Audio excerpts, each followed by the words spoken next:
The morning my husband handed me divorce papers was supposed to be the day I prayed for a miracle. Instead, it became the day my entire life fell apart. My name is Nora Bennett.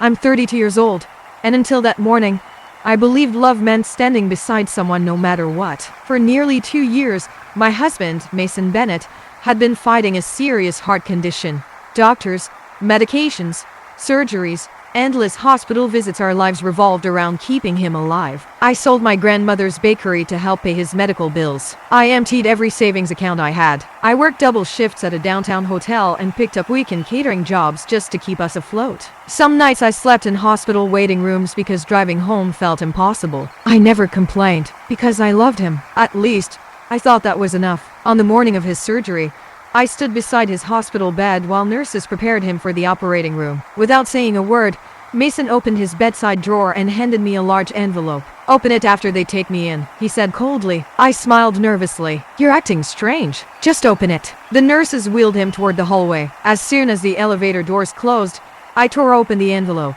Inside were divorce papers. For a second, I honestly believed there had to be some mistake. Then I saw his signature. Every page had already been signed. When the nurses brought him back for one final pre-op check, I walked into the room holding the papers. "What is this?" He barely looked at me. "Our divorce. You can't be serious." "I've made up my mind." My hands started shaking. "Mason?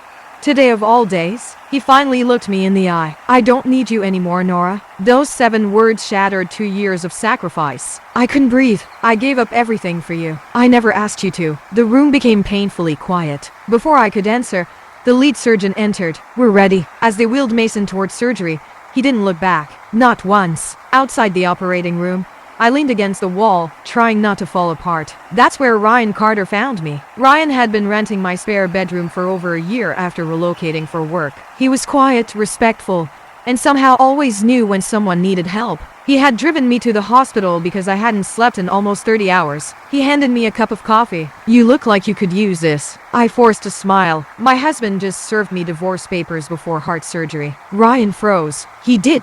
What?" I handed him the envelope. He read the first page, closed it, and quietly exhaled. I don't even know what to say. I laughed through tears. "If today gets any worse." I shook my head. "Maybe I should just marry you instead." I expected him to laugh. Instead, he looked straight into my eyes. "I would." I blinked. "What?" "I'd marry you." Before I could even process those words, a nurse walking past suddenly stopped. She stared at Ryan. Then she whispered, "Mr. Carter?" Ryan sighed. "Please don't." The nurse ignored him. "You're Ryan Carter, the founder of Carter Technologies." I looked at Ryan. "You own Carter Technologies?" He nodded once. "I do." My jaw dropped. Carter Technologies wasn't just successful. It was one of the fastest growing technology companies in America. "Wait." I looked from Ryan to the nurse. "You're telling me?" She smiled. "He's one of the youngest billionaires in the country." I laughed. "No way." Ryan rubbed the back of his neck. "I never thought it mattered." I stared at him. The man who drove an old pickup truck. The man who clipped grocery coupons. The man who spent Sunday afternoons fixing things around my house. A billionaire? Nothing made sense anymore. Before I could ask another question, 2 surgeons approached us. "Mrs. Bennett?" My stomach tightened. "Yes?" The latest scans revealed an unexpected complication. Every terrible possibility raced through my mind. "The surgery is more dangerous than we originally believed." "What are his chances?" "We're doing everything we can." I nodded silently. A few minutes later, the operating room doors closed. The red surgical light switched on. All I could do was wait. Hours passed. Ryan never left my side. He bought me coffee. He reminded me to drink water. He never asked questions. He simply stayed. Sometimes the greatest kindness isn't knowing what to say. It's refusing to walk away. Late that afternoon, a woman in an elegant navy business suit hurried into the waiting room. "Mr. Carter." Ryan stood. "Claire, the board meeting has been delayed for 6 hours. It can wait." Claire noticed me sitting beside him. "So," she smiled warmly, "you're Nora." I frowned. "Have we met?" She shook her head. "No." "Then how do you know my name?" Claire looked at Ryan. "You never told her?" Ryan's expression changed. "Claire." She immediately realized she'd said too much. Before anyone could explain, my phone started ringing. It was Mason's mother. The second I answered, she screamed, "You selfish little liar." I pulled the phone away from my ear. "What are you talking about?" Mason told me everything. I don't understand. He said you've been cheating on him with your roommate for months. The waiting room went silent. People stopped walking. Nurses looked over. I felt every eye on me. Ryan stood immediately. Claire gently took the phone from my hand. Her voice remained perfectly calm. Ma'am, Ryan Carter's net worth is over $3 billion. A long pause. If Nora wanted money, she married the wrong man. Silence. Complete silence. Then the call disconnected. I slowly lowered my head. My husband was in surgery. My marriage had ended. Half the hospital believed I was a cheater. And somehow, the quiet man who had rented my spare bedroom for over a year was hiding a secret worth billions. What I didn't know was that Mason's biggest betrayal had nothing to do with divorce. And by the time his surgery was over, the truth would destroy everything he had spent years trying to hide. I barely slept that night. Every time I closed my eyes,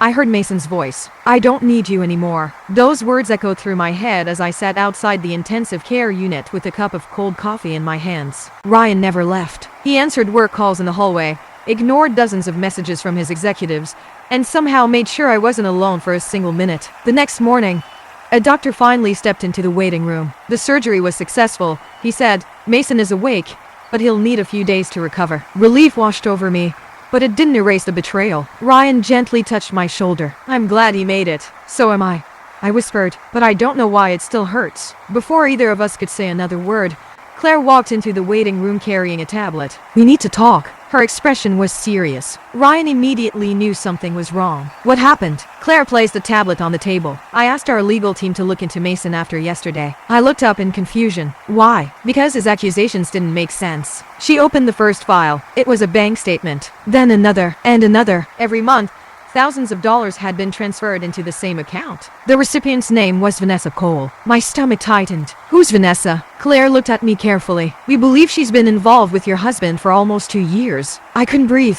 2 years. The same 2 years I'd spent sacrificing everything to keep Mason alive. Claire continued scrolling. Luxury hotel reservations, jewelry purchases, beach vacations, expensive handbags. Every receipt had been paid using money Mason told me was for medical expenses. Tears filled my eyes. I sold my bakery, I whispered, while he was buying someone diamond bracelets. Ryan quietly slid a box of tissues toward me. He didn't interrupt. He didn't try to explain away the pain. He simply stayed beside me. Claire wasn't finished. There's something worse. She opened another report. Several of Mason's accounts were illegally shared marital accounts. He had secretly moved hundreds of thousands of dollars without my knowledge. Some transfers were disguised as hospital payments. Others were labeled home repairs that never happened. The total amount was staggering. Nearly $300,000. I stared at the screen in disbelief. I trusted him. Ryan nodded. I know. Claire closed the tablet. Our attorneys believe this could significantly affect the divorce settlement. For the first time since receiving those divorce papers, I wasn't thinking about revenge. I was thinking about the truth. Later that afternoon, I finally went to see Mason. He looked tired but alert. The moment he saw me,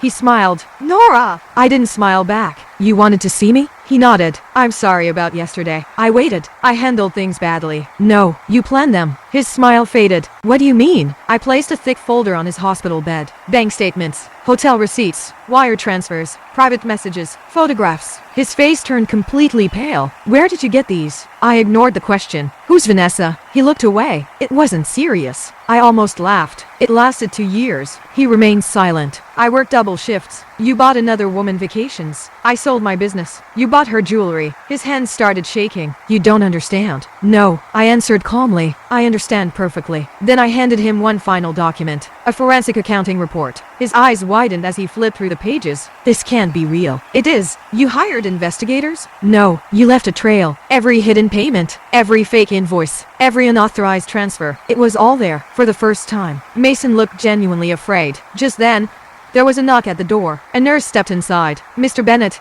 there's someone here asking to see you. Before Mason could answer, Vanessa walked into the room. She froze the moment she saw me. Then she noticed the stack of evidence lying on the bed. Her confident smile disappeared instantly. She looked at Mason. You told me she'd never find out. The room fell silent. I slowly stood up. Neither of them realized it yet. But their biggest problem wasn't me anymore, because the financial crimes hidden inside those bank accounts had already been reported to federal investigators. And once the investigation officially began, neither of them would be able to run from the truth. Vanessa looked from the folder on Mason's bed to his terrified face. You told me everything was under control, she whispered. Mason struggled to sit up. It is. Just give me a minute. No, I said calmly. You've had 2 years. The room fell silent. Vanessa picked up one of the bank statements. As she flipped through the pages, her expression changed from confidence to disbelief. You told me this was your bonus money, she said. It was. Sort of. No, Mason, I replied. It was money from our joint accounts. Vanessa slowly lowered the papers. You lied to me too? Mason opened his mouth, but no words came out. Without another glance, Vanessa placed the papers on the bed. I'm done. She turned and walked out of the room. Vanessa, Mason shouted. She never looked back. For the first time since I had met him, Mason was completely alone. A week later, our divorce case officially began. My attorney presented every piece of evidence. The hidden bank transfers, the fake medical expenses, the luxury purchases, the secret apartment Mason had rented for Vanessa. There was no way to explain any of it. Mason's attorney asked for a private meeting, hoping we could settle the case quietly. I refused. I spent 2 years protecting him. I said, I'm done protecting his lies. A few days later, the judge signed temporary financial orders. Most of the remaining assets were frozen while investigators reviewed the records. The news spread quickly. Mason worked as a financial manager for a respected investment company.